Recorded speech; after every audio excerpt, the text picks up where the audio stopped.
You know what I mean? You don't want to come in 2 days before Christmas and go, we get to talk about rape and murder today. You know what I mean? It's not one of the things you want to do.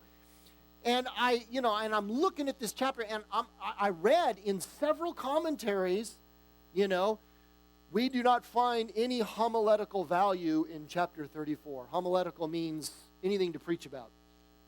And I just went, no, how many of you know that God doesn't make errors? If he allowed this to be in his word, there's a reason for it. We need to go find that. And so I studied through it, and I said, God, there's got to be something here. There's got to be something that you want us to learn. And a little story came to me that I think kind of illustrates this.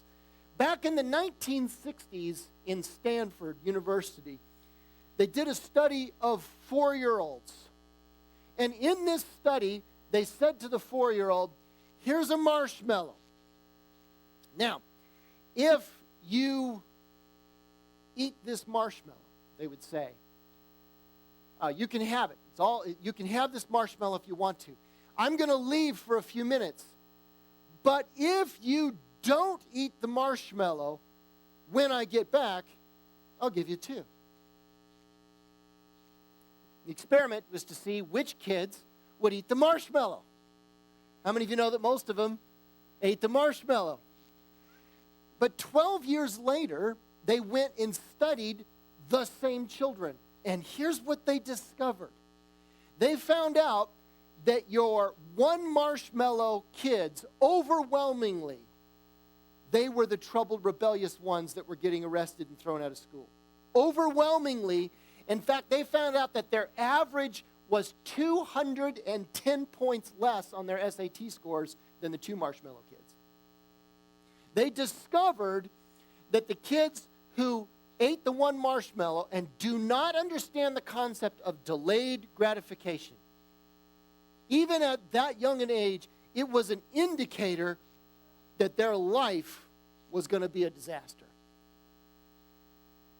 Now, in large part, when you look at that, it tells you scientifically, in the way we study things, that if you are not taught how to restrain yourself, you got trouble coming. You got some serious trouble coming.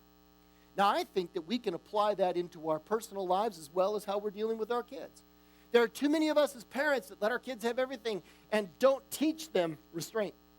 We don't teach them delayed gratification. Well, the studies show your kids are in for a world of hurt. But there are so many of us that don't restrain ourselves either. We won't delay. I know this from personal experience. The idea of saving up for stuff, I want my marshmallow, man. And my problem is I keep getting caught with no marshmallows because I didn't save for it. I wouldn't do it. That is an issue in my personal life I'm trying to deal with. I don't want to go there, and I think it's a biblical principle. Take a look at this. Go to Genesis chapter 34, and we'll start studying this because this is a wretched story. It's horrible. I don't like this story. Even a strong man gets upset about this one. It says, now Dinah, the daughter of Leah, whom she had borne to Jacob, went out to see the daughters of the land.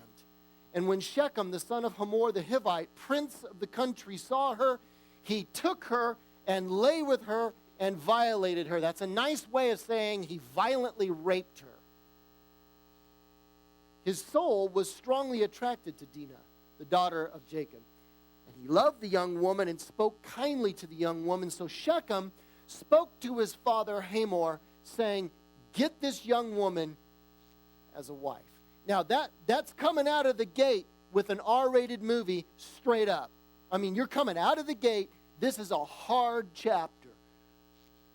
I mean, Dinah, at this time, was roughly 14 or 15 years old, somewhere in that neighborhood. That's what we figure from studying the text. So she was a young girl. Now, what's going on here? Archaeologists tell us something about Canaanite culture. I've done enough study in apologetics to tell you that the Canaanite culture was overwhelmingly oversexed. That's what they did. Their entire culture was wrapped around sex. The things that we have discovered digging out of the ground have made some archaeologists sick because of what these people were into. The whole worship of their pagan gods was wrapped around sexual acts. They had temple prostitutes of every age. And I don't even want to get into the details because they would horrify you. The Canaanites were disgusting beyond words. That's the kind of people they were. Just to give you a heads up, they found a cemetery with more than 3,000 bodies of children under the age of 2 that had been sexually molested and then murdered in their temples. These were evil people. And they were only just getting started, because the Bible says that at this time, their evil was not yet full. It was another 400 years before God said, all right, I'm done. These were an evil group of people. Now, when you look at that, there's an attitude floating around this village, this town of Shechem. And the attitude is that, look, if you're an unmarried woman, you are fair game. See, because from their perspective, in their culture, sex was a conquest sport. That's what it was all about. And if you are young and you are unprotected, you're done. That's what was going on here. In fact, I hate to tell you this, but Canaanite culture is beginning to look an awful lot like our culture. I mean, because if you're an unmarried person today, you are fair game. If you are young, I remember when I was a kid, going out and playing on the streets for hours, and my parents had no idea where I was. Do you think you can do that now? I mean, our kids can't go out the front door without somebody driving by in a van and snatching them for sexual purposes. We are falling into the same prey.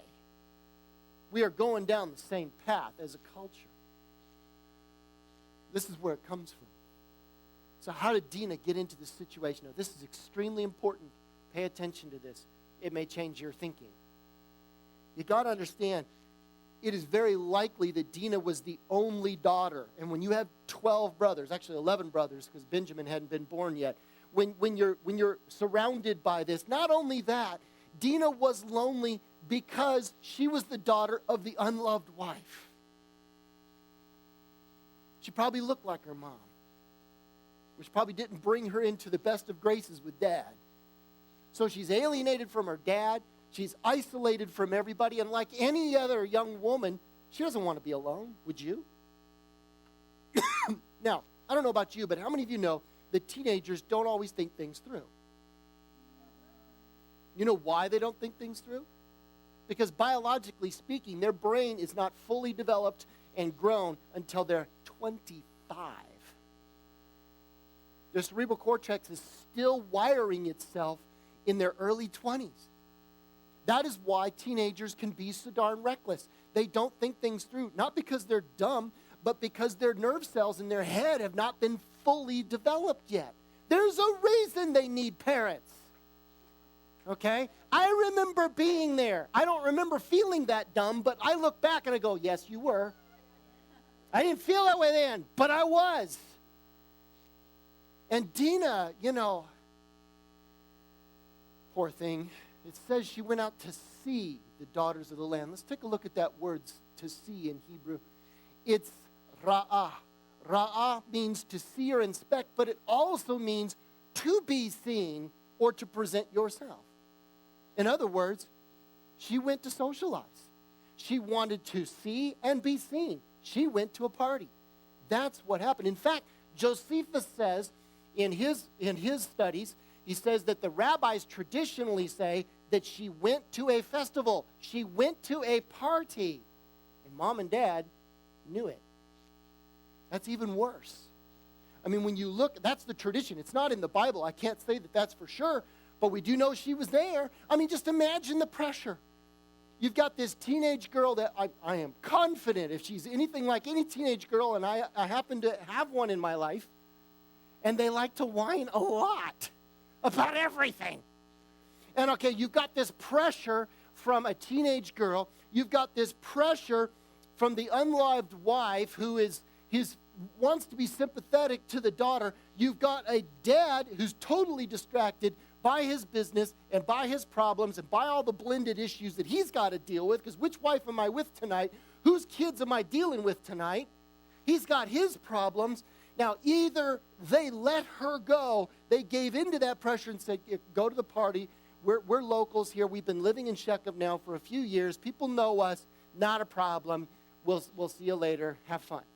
They either let her go or they weren't paying attention and she crept out the back of the tent and went. Either way, Dina was in a bad place.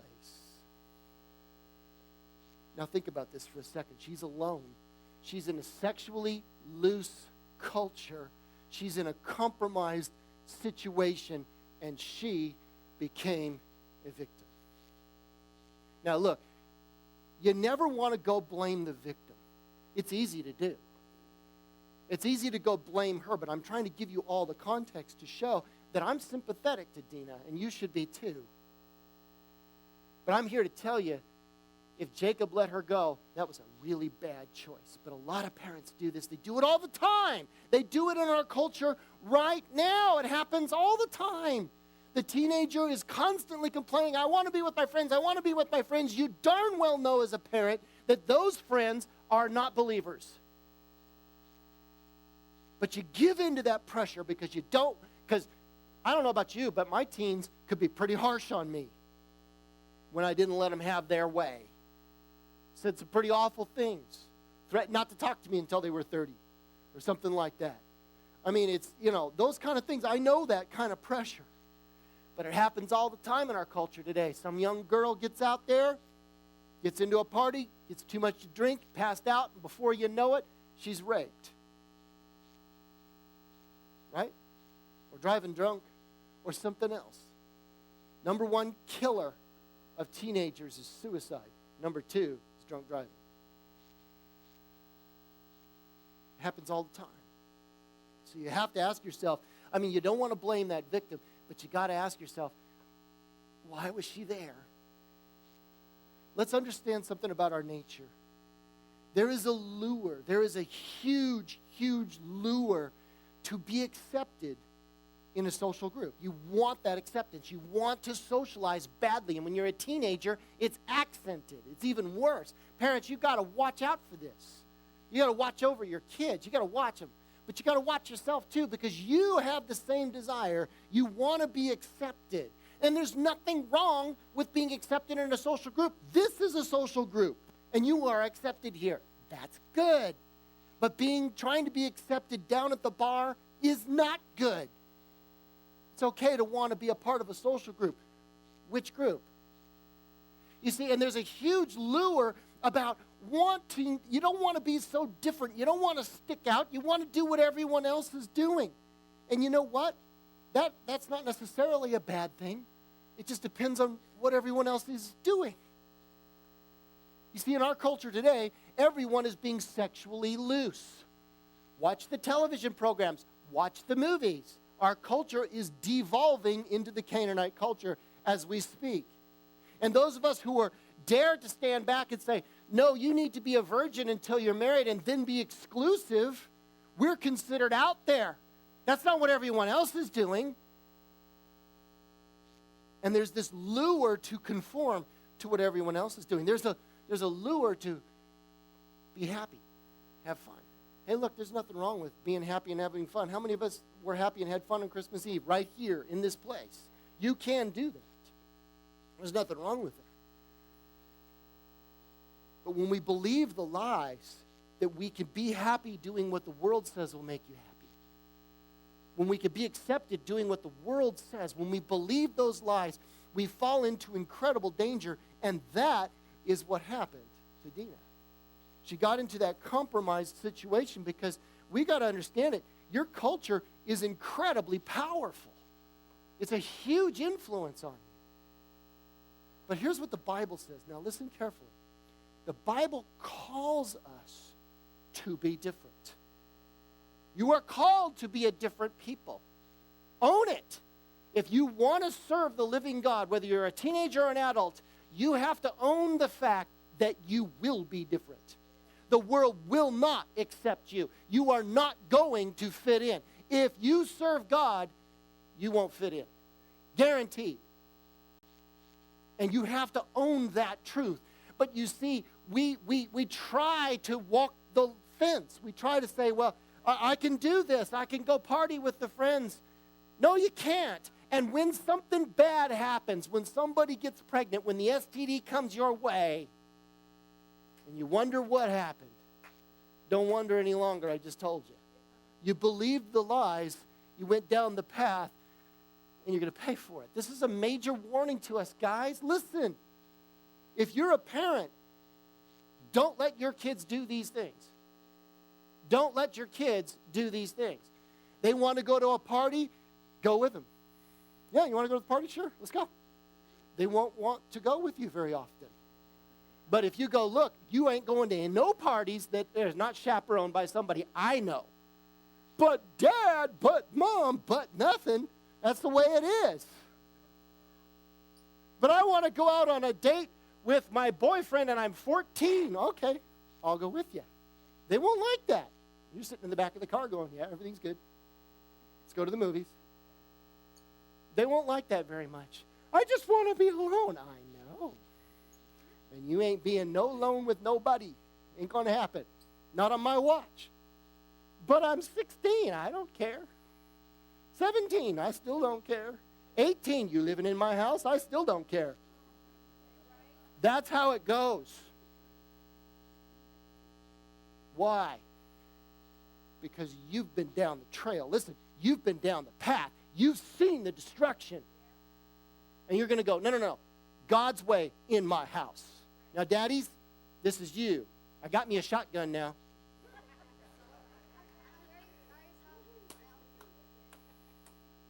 Look, this is the key. God is calling you to protect yourself and your family against the influence of this culture. You have a calling from God. Protect yourself. Now, I also say protect yourself. Listen, gentlemen, in particular, you are not alone with a woman who is not your wife unless she is your first cousin or your sister. Are you with me? You are not alone. Ladies, you are not in a compromised situation, ever. Don't put yourself there. Protect yourself. The influence of this culture will tell you these things are okay. They're not. Let's go on. Now, Jacob heard that he, Shechem, had defiled Dinah, his daughter. Now his sons were with his livestock in the field, so Jacob held his peace until they came. Then Hamor, the father of Shechem, went out to Jacob to speak with him, and the sons of Jacob came in from the field, and when they heard it, and the men were grieved and very angry, because he had done a disgraceful thing in Israel by lying with Jacob's daughter, a thing which ought not to be done. But Hamor spoke with them, saying, the soul of my son Shechem longs for your daughter. Please give her to him as a wife, and make marriages with us. Give your daughters to us, take your daughters to yourselves, and you shall dwell with us, and the land shall be before you. Dwell and trade in it, and acquire possessions for yourself. Then Shechem said to her father and her brothers, let me find favor in your eyes, and whatever you say to me, I'll give. Ask me whatever so much dowry and gift, I'll give it according to what you say. Just give me the young woman as a wife. Now, on the face of it, when you first look at this, you go, it seems like Shechem and Hamor are trying to make things right. Doesn't it seem that way? I mean, it seems like that. I mean, there's a festival, boys will be boys, things went, it's no big deal. Let's just make a marriage out of this, We'll just solve this, because after all, he really does love her and everybody else in town, but that's okay. Don't worry about it. Everything should be good. But there's a little bit more to this. Please note that Hamor's talking a whole lot about trade and intermarriage. Do you see that? So his motive had absolutely nothing to do with, hey, sorry that my son raped your daughter. What can I do to make this right? That's not what's going on here. Not at all. Not even close. There is no admission of wrong here. There's no shame here. They're just basically trying to buy him off. Do you see that? And that's exactly how Jacob and his sons see it. There's no remorse here. There's nothing but you looking at the economic opportunity you see, because Jacob was a wealthy man. He had servants and cattle, and he was doing really well. And the economy was booming because he was close to town. And what they wanted was to literally absorb them. And you see this later in the chapter because that's how he convinces the whole town to go along with the plan. He's going, hey, man, we're going through with this plan. We're all going to prosper. You see, there's no remorse going on here. Now, Jacob, it is possible. It's not written here. I can't be dogmatic about it. But it's possible that Jacob was going to work something out with Hamor, but something shifts between verse 12 and verse 13. Something bad happens. Now, I'm here to say, I have been pro-Jacob ever since you heard me preach about him, haven't I? But this, what we're about to see, I'm going to put in the top 3 biggest mistakes Jacob ever made. This is a big one. Take a look at verse 13.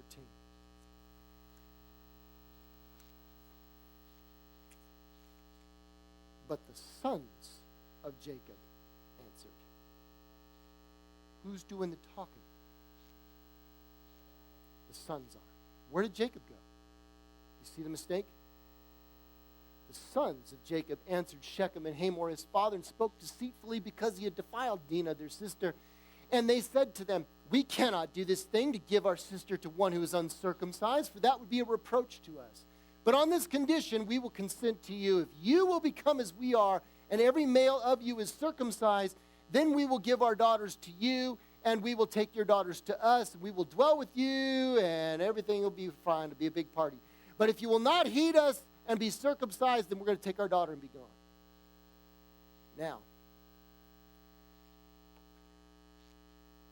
Jacob made a big mistake. We're not exactly sure what happened. Either he was in the middle of negotiations with Hamor, and his sons pulled them aside somewhere else. Does that make sense? And said, hey, we got a deal for you. Or Jacob simply left the room. And from what I know about Jacob, I think it's the latter. I think he left the room, and here's why. Because we saw the same thing in Jacob way back when he wasn't leading when it came to his wives. Do you remember that? Jacob, like most men. This is what I'm going to point directly at you, dads. I'm going to point it right in your face because I'm pointing it right in mine. Here's what we do. We get into an emotional situation and we're just not equipped for it. We're not wired that way, ladies. Sometimes you look at us and, why don't you emotionally connect better with your kids? Because we can't. We're not wired that way. We're not. It's not how God built us. That's why we have wives. It's the truth. If I didn't have my wife, I would forget to tell my kids I love them. She has to remind me. Why? Because I'm a guy. Now, you think I'm checking out, but pay attention. How many of you know that men, when they get emotionally shattered, will short circuit almost every time? They don't know what to do. They just get like this. Have you ever seen that? That's what's happening here. What's happening here, there is no doubt Dinah is a victim. There is no doubt that this poor girl is absolutely, utterly ruined. And I am willing to put money on the fact that Jacob thinks it's all his fault. Because either he let that girl go or he wasn't paying attention. But either way, he's taking it right on the chin. This happened to my girl, and it's my fault. And when you feel so desperate as a man, you feel like such a failure, you look back, and in his case, he's 120 years old, and all he has is 120 years of, I have messed everything up. And it is hanging on him like a weight, and he feels like he can't breathe. And it's not in the scriptures. But I can't imagine that Leah didn't have something to say about this. Boy, Jacob, if you'd really been a good leader, my daughter wouldn't be raped. She wouldn't be kidnapped and over in Shechem's house right now. If you had been paying attention, if you'd really loved me the way you're supposed to, but you're so busy over there with Rachel or the other two girls, and you let this happen, you think that didn't happen? Then you don't know women.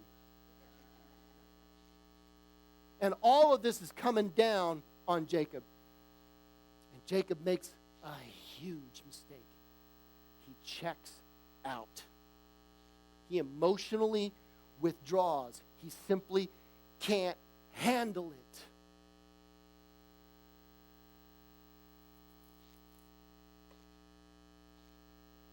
Now maybe Jacob, I don't know, maybe Jacob was going to take a break and I'll get back to you, when I collect myself.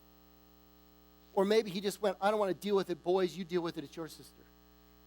But either way, Jacob is not doing what God has called him to do. Jacob's the dad. Jacob's the older one. Jacob's older and wiser. Jacob is the one that is he's supposed to lead his family in God's ways. But you don't see him falling on his face and saying, God, what do I do? He just disappears. And too many of us as men have this problem. I've seen it time after time after time. They come through my office, and the daughter gets pregnant, and dad is, I don't want to deal with this. He just ignores the situation or won't even come in. Or there's a problem in the marriage. It's mom that's coming to church. Dad's nowhere to be seen. He is checked out. Men do it all the time. It's a defense mechanism. We can't handle it emotionally, so we just withdraw. But I am here to show you from this story that when you do this, you are enabling evil to continue and get worse. It is not the solution. It is simply not the solution. Refusing to say or do anything when you are facing a moral issue, it only enables that evil to continue. You know what it's like? It's like a vacuum. Listen, if you're the leader, if you're the man, and this goes for women too, because in some cases, I think it's anywhere you're in a situation, whether it's male or female, but I think it's particularly appropriate to men. Are you with me? But I think that both men and women can understand from this, because this can happen in your job too. You get into a job situation, male or female, and you know the boss is doing something illegal, and you say nothing. You check out because you're afraid of losing your job, because you're afraid of being the whistleblower, whatever it happens to be. Whenever you, as a Christian, male or female, know what the right thing to do is, and you don't, you check out, you pull back, it creates a vacuum. And in that vacuum, evil will be sucked in every time. Not sometimes, every time. And this is it's vital, it's crucial to understand as a believer that we are called, listen carefully, you as a Christian are called to follow his lead and do what is right regardless of how emotionally difficult that is to do. Now, I know that's a hard statement. I know it is. I've seen it time and time again. You got a marriage situation, somebody's cheating, and nobody stands up for the truth. Nobody will do what is right. What does it create? Bigger problems. Much bigger. Every time. You are called. I don't care how emotionally compromised you are called to follow his lead and do what is right. How do you do that? You get on your knees. You get on your knees, figuratively or literally, I don't know. But you get down and you say, God, all I want to do is run from this problem. All I want to do is check out. Every part of me is screaming, I can't deal with this. But I know that if I choose not to deal with this, if I choose not to follow your lead, it's going to create a vacuum and the problem's going to get worse, not better. We don't want to confront things because we're afraid of what might happen if we do. So we do nothing. Nothing. I was talking to a parent the other day, single parent, and refused to, make an agreement legally about the kids for fear. Fear was the thing. I don't want to do what's right. I don't want to deal with the child support thing. I don't want to deal with the custody thing. I don't want to deal with any of that. I'm just going to, no. I can't hear anything. I can't see anything. I won't say anything. That's the wrong answer. Watch. Because as soon as he decides, I'm not going to do anything, bad things happen. That's why I think this story is in there for us. Their words pleased Hamor and Shechem, Hamor's sons. It's possible that the boys at first thought, hey, they're never going to go for this. We'll just get our girl back. We'll say, hey, look, go cut the foreskin off all of everybody, and we'll be happy. And I'm sure they went, no antiseptic, no, and you want me to take a knife and do what? That's not a good plan. But they all decided to go for it. It could be that the boys went, wow, now what? We weren't expecting this. But they decided to go for it. So the young man did not delay to do the thing because he delighted in Jacob's daughter. He was more honorable than all the household of his father. And Hamor and Shechem, his son, came to the gate of their city and spoke to the men and said, these men are at peace with us. Therefore, let them dwell in the land and trade in it, for indeed the land is large enough for them. Let us take their daughters as wives and let them give our daughters. They took, wait a minute, what happened there? Did we skip a whole verse? Yeah, we did. Okay, we skipped a whole bunch. Let me read this from here then. Only on this condition the men will consent to dwell with us to be one people if every male among us is circumcised as they are circumcised. Then here's the key. Will not their livestock, their property, and every animal of theirs be ours? See what their motive is? Are they really interested in converting to follow God? Circumcision is a mark of the covenant of people who follow God, right? That's not their motive, is it? That's kind of like the guy who's dating some girl, and she says, well, she's afraid to break up with him. So she says, well, church is really important to me. Because she figures he'll never show up, but next Sunday, there he is. Now what do you do? That's what's going on here. His motive, by the way, isn't to serve God. It's to win you over. Just so you know. Will not their livestock, their property, and every animal be theirs be ours? Only let us consent to them. They will dwell with us. And all who went out of the gate of their city heeded Hamor and Shechem his son, and every male was circumcised, all who went out of the gate of the city. Now it came to pass on the third day, when they were in pain, that's when their fever would have been the worst. Every one of them would have had a fever about 103 at this point. Many of them would have had infections. Nobody's moving around. The two of the sons of Jacob, Simeon and Levi, Dinah's brothers, each took his sword and came boldly upon the city and killed all the males. That's just flat out murder. And they killed Hamor and Shechem, his son, with the edge of the sword, and took Dinah from Shechem's house and went out. The sons of Jacob came upon the slain and plundered the city because their sister had been defiled, and they took their sheep and their oxen and their donkeys, what was in the city and what was in the field, and all their wealth and all their little ones and their wives they took captive, and they plundered even all that was in their houses. Then Jacob said to Simeon and Levi, you have troubled me by making me obnoxious among the inhabitants of the land, among the Canaanites and the Perizzites, and since I am few in number, they will gather themselves together against me and kill me, and I shall be destroyed, my household and I. And then they said, well, should we treat our sister like a harlot? And Jacob couldn't respond. Now let's think about what's going on here. Jacob had completely withdrawn from the situation, right? And like I said, when you refuse to make a decision as a Christian, and you're facing a situation, a moral situation of some kind, and you refuse to make a decision, it creates a vacuum, and something evil is going to get sucked in there. And that's exactly what happened here, isn't it? So Jacob could complain till the cows come home. He's got nothing to say. Basically, what the guys are saying is, well, you didn't do nothing. Right? You didn't do anything. What are you going to say to us? Now, you've got to understand the situation. There is no law. There's no FBI. There's no Constitution. There's nobody to answer to. You lived in a barbarous world where the strong survived and the weak were destroyed. That's what was going on here. What can Jacob say? I mean, the Canaanites, they're going to get together. They're going to come and they're going to wipe us out for this. Don't you see that, boys? And the boys are like, what do you care? You didn't do anything. We took the initiative. Now, you're about to find out in chapter 35 that Jacob gets down on his face to repent over this whole thing. But in the meantime, what's going on? What can we learn from this? Listen, guys.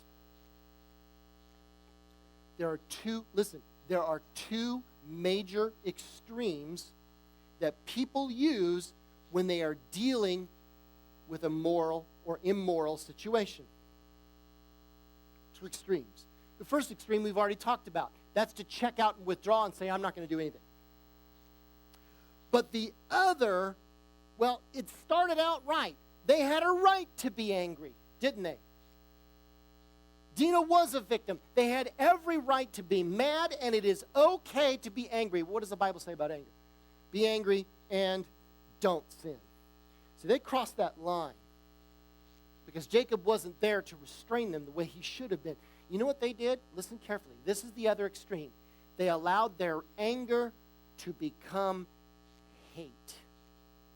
That's what they did. And their response was horrific. Their response to evil became evil.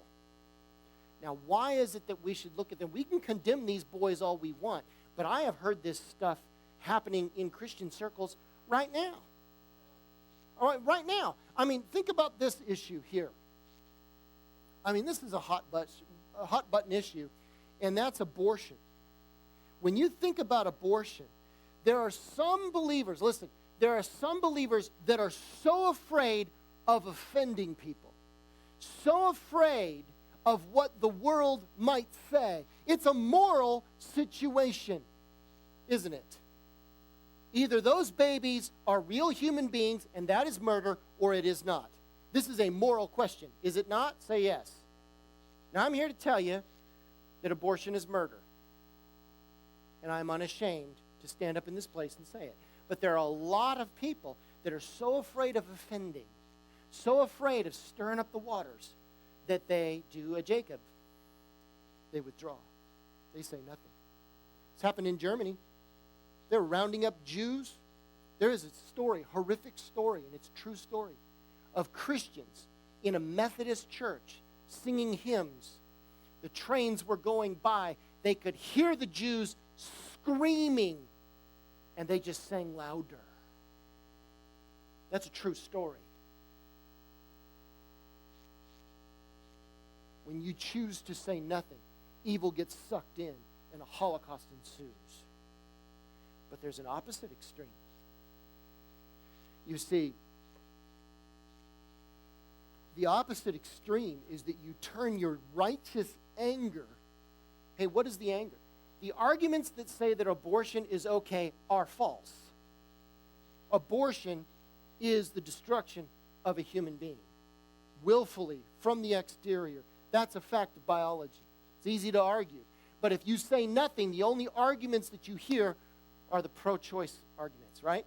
So if you say nothing, if you check out, if you refuse to engage the situation, it creates a vacuum. But the other side of this, even though you make those good arguments, you can allow your anger to become hate, and I've seen it.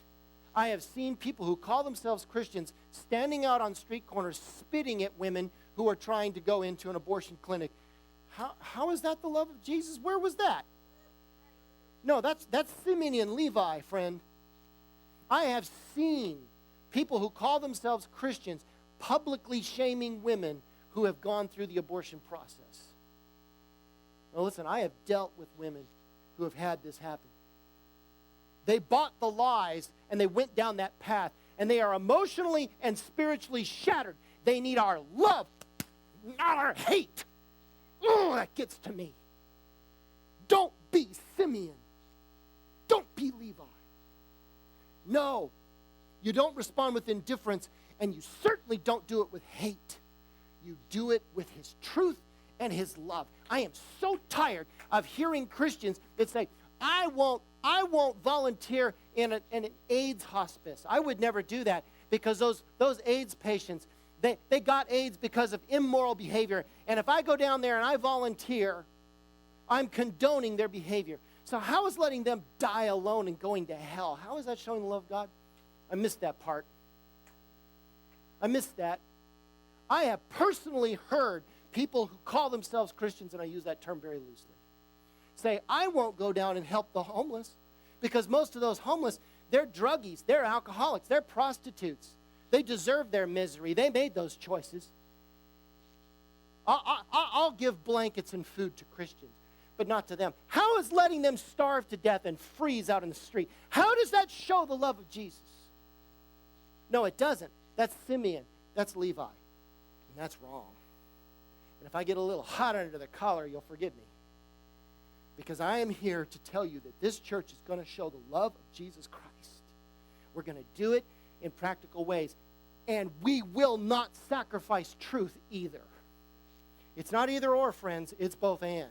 We stand up and say, these things are right, these things are wrong. We're going to love you anyway. We will not back down from the truth, but we are not going to become Simeon and Levi either. Are you with me? Somebody say amen. Because that's what this church is going to do. And that's the big point here. That's the big point here. I'm sorry if I get a little upset about it. But I got an email. Somebody, there's a church, and I use that term loosely too, who's out protesting the funerals of veterans, saying that God hates homosexuals, and this is the result. They're even called a Baptist church. And I had somebody write in and start attacking me because they want to associate me and this church with them. I made it clear, we are not them. Well, if you're a Christian, you're just like them. No, we are not. Not a chance. Not even close. Now, I'm not going to withdraw from that either and stand over here in a corner and say, let's just be nice and let's just be quiet and not wrinkle anything because we don't want people to say those kind of things. Let them say it. It's not the truth. I don't care if people speak lies. I'm going to go out and speak the truth, and I'm going to show the love of Jesus. Are you with me? Then let's do it. We've got stuff to do. We've got homeless to get out there and feed. I've got a single mother. We're going to go and fix her house. Are you going to help me or not? Okay, let's quit this. Let's quit this stuff. Let's show the love of Jesus and present his truth. Both and, not either or. Are you with me? Then let's pray about that.